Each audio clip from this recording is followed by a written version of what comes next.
참 예수님, 오늘은 6월 2일 연중 제9주간 수요일입니다. 예수님께서 하나님 나라의 복음을 선포하시는 공생활 동안 수없이 많은 일들이 일어났고 또 일으키셨지만 그 일들의 사이사이에 그보다 훨씬 더 길고 평온한 일상생활이 있었습니다. 이것이 예수님께서 보여주신 새로운 삶이었고 하나님 나라의 현실이었으며 부활의 일상이었습니다.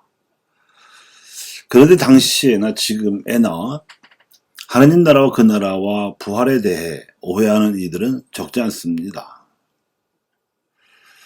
하나님께 제사를 바치는 소임에 종사한다면서도 정작 하나님의 섭리와 이체에 대해 관심도 없고 깨달음도 없었던 사두가이들이 예수님께 던진 물음도 그러했습니다. 부활은 죽은 다음의 사건도 아니고 현세 연장도 아니건만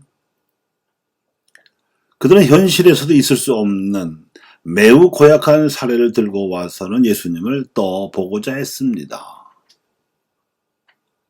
우문현답 속에서 그네들은 아무런 소득도 올리지 못했고 그 어떠한 깨달음도 얻을 수 없었습니다. 그 지경까지는 아니더라도 부활을 믿는다고 고백하는 그리스도인들도 일상에서 부활을 체험하고 하나님 나라의 현실을 느끼며 하나님 안에서 산다고 생각하기란 그리 쉬운 노릇이 아닙니다. 오늘 독서에 나오는 토빗도 겨우 눈이 보이지 않게 된 것뿐인데도 마음이 몹시 괴로워 탄식하며 울고 있습니다. 심지어 자기 목숨을 거두어 달라고 떼를 쓰고 있습니다. 사는 것보다 죽는 것이 낫겠다고 엄살을 피우고 있습니다. 하지만 정작 당사자인 토비트에게는 의도적인 엄살이 아니라 진심이었을 것입니다. 이러니 답답한 노릇입니다. 하나님께서 보시기에는 그렇습니다. 토비트에게는 친척의 딸인 사라가 있었는데 그 사라도 혼인생활에서 흔치 않은 고통을 겪습니다. 7 남편을 모두 첫날 밤에 잃었다는 사례에서 보급에 끼어든 사례만큼이나 비현실적이지만 그만큼 토비트의 독자들인 그리스 문화권 유다인들에게 혼인으로 말미암아 신앙을 잃어버릴 위험이 큰 현실을 상기하면 저자의 의도를 짐작할 수 있습니다. 토비트나 사라의 이런 곤경에 파견되는 존재가 라파엘 천사입니다. 천사는 하나님 백성에 대한 하나님의 배려를 상징하고 인내와 성실로 믿는 이들을 마침내 구원하시는 하나님 승리의 보증인이 되어줍니다.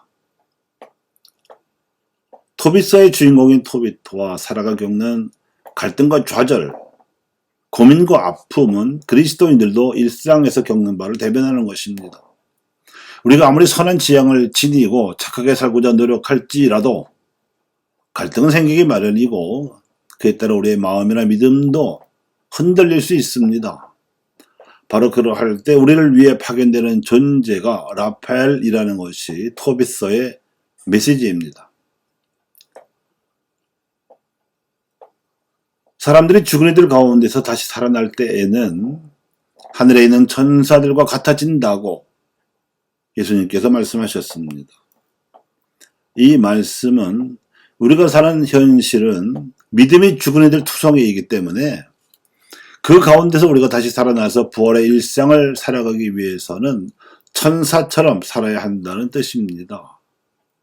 토비트나 사라처럼 어린아이처럼 굴거나 또는 나약하게 흔들리지 말고 차라리 라파엘 천사처럼 우리 주변의 토비트들이나 사라들을 찾아 나서서 배려해주고 위로해주며 용기를 북돋아주는 삶이 부활의 일상입니다. 바로 예수님이 그렇게 사셨습니다. 그래서 그분은 죽은 다음에만 부활하신 분이 아니라 이미 복음을 선포하며 실제로 복음을 살아가셨던 그 일상에서 살아계셨습니다. 육신의 숨만 쉬는 그런 삶이 아니라 하나님의 영을 호흡하는 그런 삶을 살아가셨습니다. 이것이 부활의 일상입니다. 혼자서는 온 우주 안에 나와 하느님만 있는 듯이 살다가도 누군가를 도울 때면 부러진 갈대도 꺾지 않고 꺼져가는 심지도 끄지 않는 심정으로 살아가시기 바랍니다. 이것이 예수님의 마음, 예수 성심입니다. 감사합니다.